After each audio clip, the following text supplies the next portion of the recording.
7h-10h sur Radio Courtoisie, suivez la ligne droite. Alors on va pas changer de sujet, vous allez nous parler du salon de l'agriculture pour nous faire une révélation. Oui, alors ce n'est pas moi qui l'ai faite. Je vais vous dire dans un instant qui est l'auteur de cette révélation. Donc la révélation, les agriculteurs ne sont pas chez eux dans ce salon. Ah, C'est en tout cas ce que prétend une porte-parole du gouvernement. Ça vous étonne, ben voilà, mais pourtant c'est ainsi. Prisca Thévenot, ministre déléguée chargée du renouveau démocratique et porte-parole du gouvernement, et était encore toute tourneboulée ce lundi dans la matinale d'une radio concurrente, RMC, par les propos vraiment extrêmement choquants, je la cite, hein, Zik, hmm. entendus samedi matin au Salon de l'Agriculture. Nous sommes chez nous, vous voyez, on scandait les agriculteurs. Alors, c'était une centaine d'agriculteurs, a-t-elle précisé, mais vraiment, elle a trouvé ça insupportable.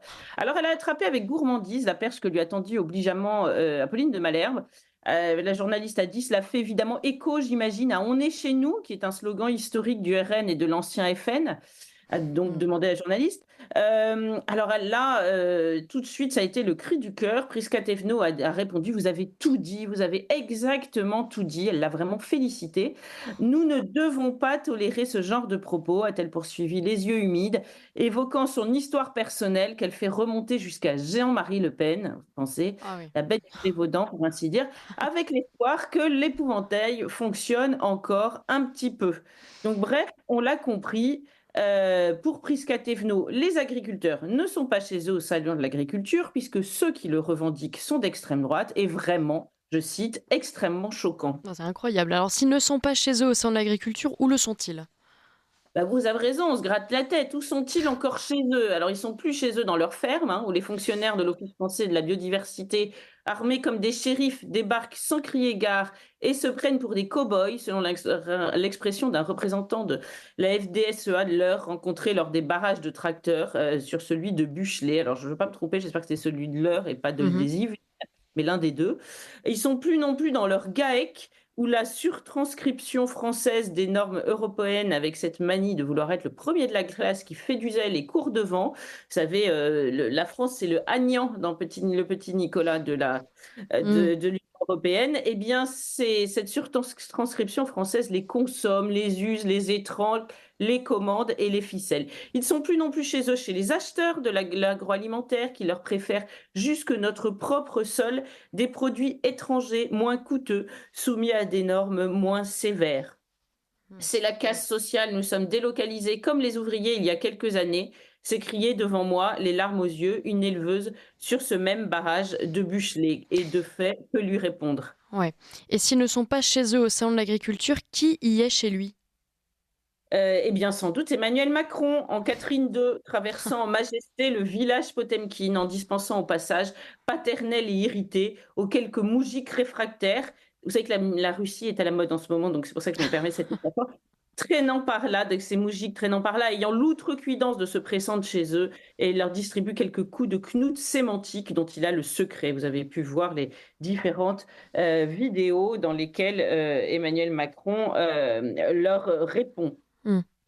Alors, les boyards qui l'escortent sont là pas Louis Boyard, hein, vous savez souvenir ce que c'est les boyards, qui l'escortent sont là pour les rappeler sèchement à la raison. Ces croquants qui se prétendent chez eux dans le salon dédié à leur travail, pour lequel nombre d'entre eux ont loué très cher un stand et en pure perte pour certains. Il y a eu tout un article dans le Canard enchaîné s'agissant de la journée de samedi, puisque des halls ont dû être vidés en raison de la visite présidentielle. C'est vraiment extrêmement choquant. Comment, bien sûr, ne pas être d'accord avec Prisca Thévenot? Non, mais c'est terrifiant.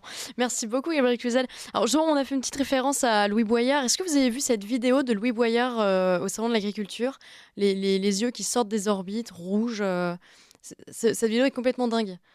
Et oui, il était très impressionnant. Cela dit, on pourrait faire une encyclopédie, un bouquin aussi grand que la somme de saint Thomas d'Aquin, avec tous les extraits vidéo stratosphériques de Louis Boyard qui circulent. Je vous rappelle certains commentaires sur la Constitution récemment devant des étudiants en droit qui l'ont remis à sa place.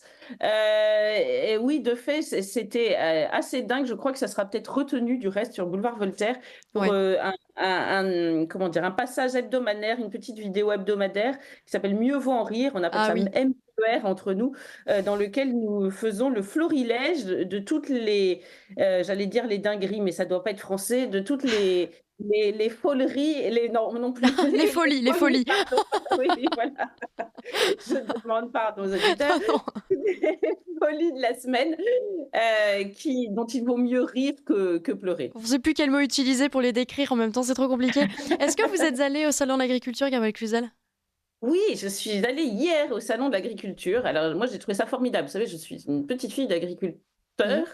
C'est mon oncle qui a repris l'exploitation, donc mon père ne l'était pas, mais je suis restée très liée avec mes cousins.